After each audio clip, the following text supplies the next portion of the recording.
The story of Vincent van Gogh, a heart that never stopped painting. Imagine this: a small room in France. July 29th, 1890. A young man lies in bed. He is only 37 years old.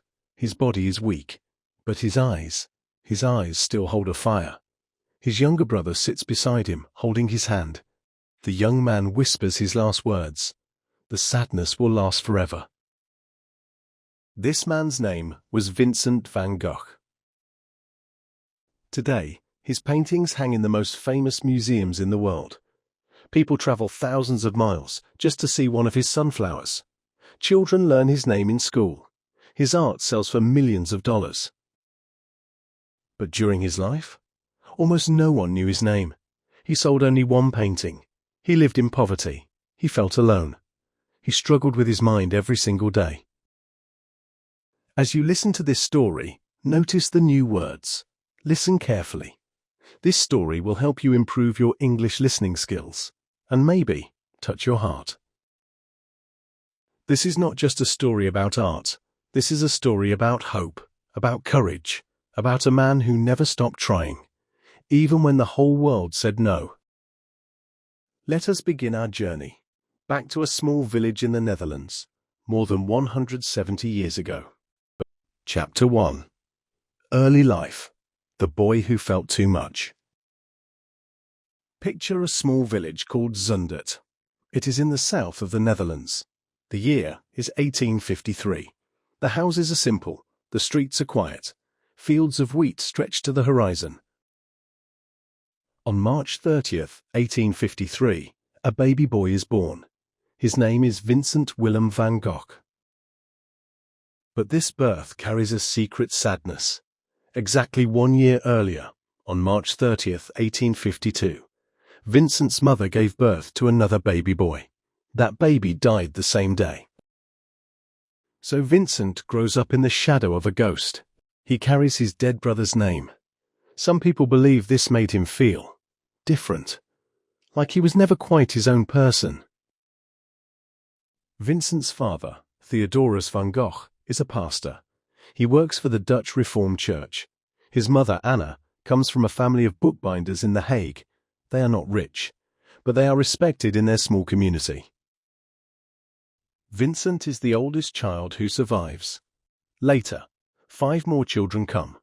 3 sisters, Anna, Elizabeth and Wilhelmina, and 2 brothers, Theo and Cor.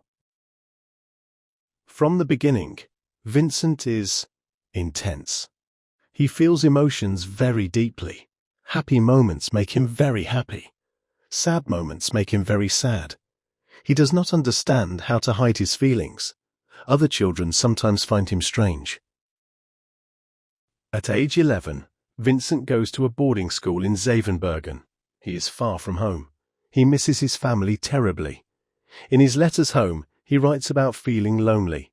He says school is sad years. Later, he moves to another school in Tilburg. He studies art there, but he does not finish his studies. At age 15, he leaves school forever. Think about this. A boy who feels too much. A boy who carries his dead brother's name. A boy who leaves school early. What will become of him? His family worries. They want him to have a good job, a safe life. They do not know that inside this quiet boy burns a fire no one can see yet. Chapter 2. First Struggles. The Man Who Could Not Fit In. At age 16, Vincent gets his first job. His uncle works for an art company called Goupil and Saillet. This uncle helps Vincent get work at their office in The Hague. Vincent's job is to sell art. He looks at beautiful paintings all day. He learns about famous artists. This seems perfect for a boy who loves beauty. But Vincent is not a good salesman. He does not like to push people to buy. He believes art should be for everyone, not just rich people. When customers want to buy cheap paintings, Vincent tells them, no, buy something real, something true. His bosses are not happy. After 7 years, they move him from The Hague to London, then to Paris. Each move makes Vincent more unhappy. He feels trapped in a world of money and business. This is not his world. In 1876, at age 23, Vincent loses his job. The company lets him go. Now Vincent tries something new. He wants to follow his father's path. He wants to become a preacher, a man who brings God's words to poor people. He studies hard, but he fails his exams, again and again. He cannot pass the tests to become an official pastor. So Vincent becomes a lay preacher. He goes to a poor mining area in Belgium called the Borinage. He lives with coal miners. He gives away all his money. He gives away his clothes. He sleeps on the floor. He eats very little. The church leaders are shocked. They say, "A preacher must look respectable. You cannot live like a beggar." They fire Vincent after only 6 months. Vincent is now 27 years old. He has failed at everything. No job, no money, no future. His family worries more and more. His father does not understand him. His mother cries for him. During this dark time, Vincent walks through the poor villages. He sees miners with black faces. He sees children with empty stomachs. He sees old women working until they die. And something changes inside him. He picks up a pencil. He begins to draw the people he sees, the miners, the weavers, the old women. His drawings are rough, simple, but full of feeling. Vincent writes to his brother Theo, "I want to draw the truth of these people's lives. Not pretty pictures, real life. This is the moment, the turning point." Vincent does not know it yet, but his real life is about to begin. Chapter 3. Turning Point. The colors begin to speak. Let us talk about Theo. Theo van Gogh is Vincent's younger brother. He is 4 years younger. While Vincent struggles, Theo succeeds. Theo works as an art dealer in Paris. He understands business. He has friends. He has money.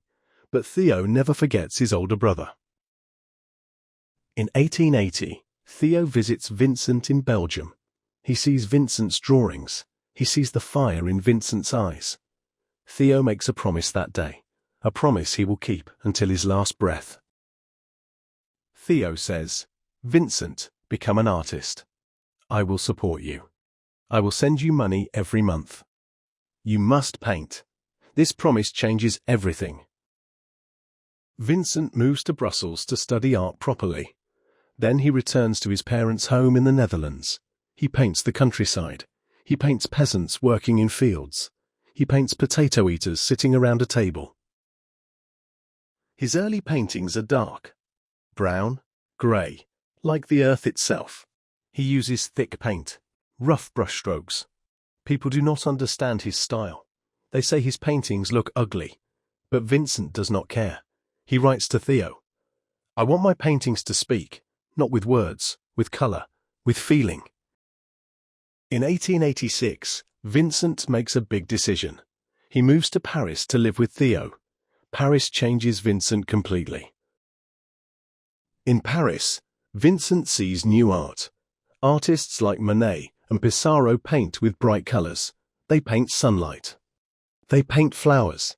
They paint life as it feels, not as it looks. Vincent's eyes open wide. He learns to use colour: yellow, blue, red, green. His paintings become brighter, happier, full of energy.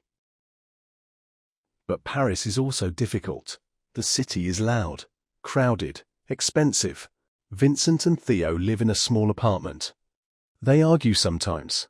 Vincent's mental health begins to suffer. He feels nervous, agitated, tired all the time.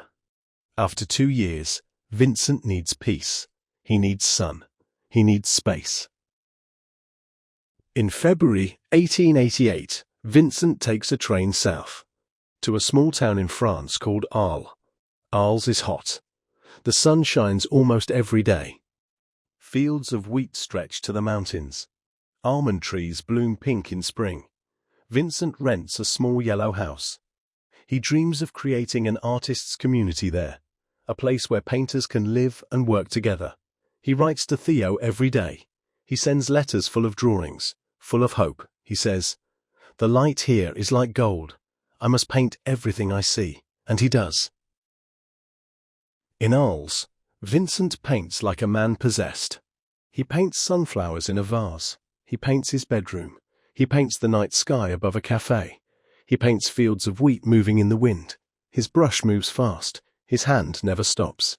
Sometimes he paints 2 paintings in one day. He invites his friend Paul Gauguin to join him. Gauguin comes in October 1888. At first, they paint together. They talk about art for hours. But soon, problems begin. Vincent and Gauguin argue. They argue about art, about life, about money. Vincent's mind becomes unwell. He cannot sleep. He hears voices. He feels afraid. On December 23rd, 1888, something terrible happens. After a big argument with Gauguin, Vincent takes a razor. He cuts off part of his left ear. He wraps the piece of ear in paper. He walks to a nearby brothel. He gives the package to a woman who works there. Then he returns to his yellow house, bleeding, alone. The police find him the next morning. They take him to hospital. Theo rushes from Paris to be with him. Vincent survives, but his life changes forever. Chapter 4. Success, Power, Achievements. The Beauty Born from Pain. After the ear incident, Vincent knows he needs help. In May 1889, he makes a brave decision. He checks himself into a hospital for people with mental illness. The hospital is in Saint-Rémy-de-Provence. This place is not like modern hospitals. It is old, quiet, surrounded by olive trees and wheat fields. Vincent has his own room and a studio to paint. Many people think Vincent stopped painting here. They are wrong. In Saint-Rémy, Vincent creates some of his most beautiful work. His mind has dark days, days when he cannot get out of bed, days when he feels nothing but sadness. But on good days, Vincent paints. He paints the view from his window, cypresses, trees reaching for the sky, wheat fields moving like waves, mountains in the distance, and one night, in June 1889, Vincent paints his most famous work. He looks out his window at the night sky. The stars are bright. The moon is full. But Vincent does not paint what he sees exactly. He paints what he feels. He paints stars as big yellow circles. He paints the sky as swirling blue waves. He paints a cypress tree like a dark flame reaching up to heaven. This painting is called The Starry Night. Vincent does not think it is his best work. In a letter to Theo, he calls it a failure. He says the stars look too big, the colors too strong. But today, The Starry Night is one of the most loved paintings in the world. During his year at Saint-Rémy, Vincent paints about 150 works: sunflowers, irises, olive trees, portraits of himself. Each painting full of emotion, each brushstroke full of life. In May 1890, Vincent feels better. He leaves the hospital. He moves to a small village north of Paris called Auvers-sur-Oise. A doctor named Paul Gachet cares for him there. Dr. Gachet also loves art. He understands Vincent. For 2 months. Vincent is happy. He paints every day. He paints the village church. He paints fields of wheat under big skies. He paints Dr. Gachet sitting at a table. He writes to Theo, "I feel calm now. I paint the countryside. I feel peace." Vincent believes his art is improving. He believes people will finally understand his work. He dreams of having an exhibition, of selling paintings, of making Theo proud. But the sadness inside him never fully leaves. Chapter 5. Fall, Legacy, Lesson. The sadness that lasted forever. On Sunday, July 27th, 1890, Vincent van Gogh walks into a wheat field near Auvers. He carries a small revolver. No one sees exactly what happens next, but Vincent shoots himself in the chest. He does not die immediately. He walks back to the small inn where he lives. The innkeeper finds him bleeding in his room. He sends for Dr. Gachet. Theo rushes from Paris when he hears the news. He arrives the next day. He sits beside Vincent's bed. He holds his brother's hand. For 2 days, Vincent stays alive. He smokes his pipe. He talks quietly with Theo. He does not show anger or fear, only sadness. On the morning of July 29th, 1890, Vincent van Gogh dies. He is 37 years old. His last words to Theo: "The sadness will last forever." Theo organizes a small funeral. Only a few people come. Vincent's paintings hang on the walls of the room. No one buys them. No museum wants them. Theo dies just 6 months later. He suffers from syphilis, but many believe he died from a broken heart. Before Theo dies, he asks his wife Johanna to promise something. Protect Vincent's work, he says. The world must see his paintings one day. Johanna keeps this promise. She collects all of Vincent's letters to Theo. She organizes exhibitions of his paintings. She tells Vincent's story to anyone who will listen. Slowly, very slowly, people begin to notice. First in France, then in Germany, then across Europe, artists see Vincent's work and feel something new. They see how he used color to show emotion, how he painted not what he saw, but what he felt. Today, Vincent van Gogh is one of the most famous artists in human history. His painting, Sunflowers, sold for millions. The Starry Night hangs in the Museum of Modern Art in New York. People stand in line for hours just to see it for 30 seconds. More than 2,000 of his artworks survive today. Paintings, drawings, letters, each one a window into his heart. But remember this truth: Vincent never knew his success. He died believing he was a failure. He died poor, alone, sad. So what is his real legacy? Not the money, not the fame, not the millions of visitors to museums. His real legacy is this: Vincent teaches us that beauty can come from pain, that light can come from darkness, that one person's vision can change the world, even if the world does not see it in their lifetime. He teaches us to keep going, even when no one understands us. He teaches us that our struggles do not define us. Our courage does. He teaches us that art is not about being perfect. It's about being true. Dear friend, as you listen to Vincent's story, think about your own life. Maybe you feel like Vincent sometimes. Maybe you try hard, but no one notices. Maybe you make mistakes. Maybe you feel alone. Maybe your mind feels heavy some days. This is okay. Vincent's life teaches us something beautiful. Your value is not decided by other people. Your worth is not measured by money or fame. Your worth is in your heart, in your courage to try again tomorrow, in your ability to feel deeply, to love deeply, to create something true. Vincent painted for only 10 years, 10 short years. But in those 10 years, he created more beauty than most people create in a lifetime. Why? Because he painted with his whole heart. He did not paint for money. He did not paint for fame.